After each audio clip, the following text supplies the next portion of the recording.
Eesti keel on üks maailma suurtest keeltest. Jah, suurtest. Sellel on rohkem kõnelejaid kui 95% maailma keeltest.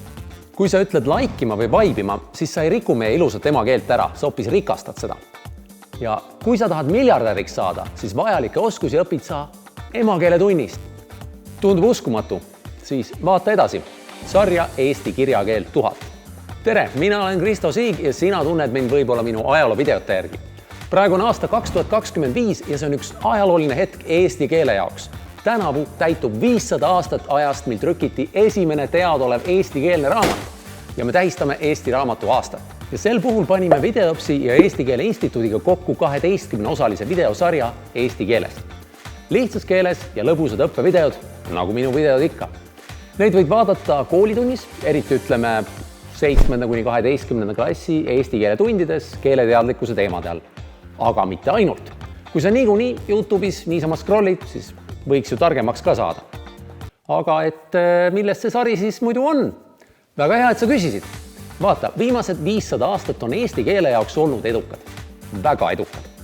Talupoegade keelest sai riigikeel. Keel, millel on oma haridus, kultuur, kirjandus ja tulevik, isegi tehisintellekt räägib eesti keelt.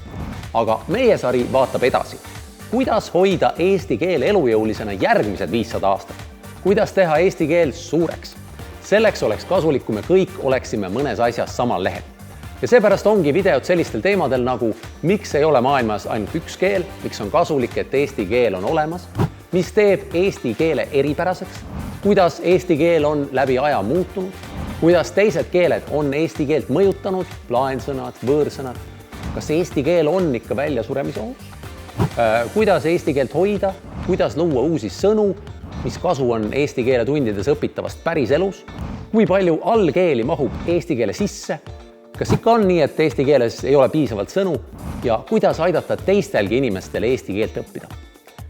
Ja miks just mina seda räägin? Ma ei ole ju eesti keele õpetaja, aga mul on olnud abiks terve rida keeleteadlasi, kes vaatasid hoolega, et ma mingit jama ei ajaks.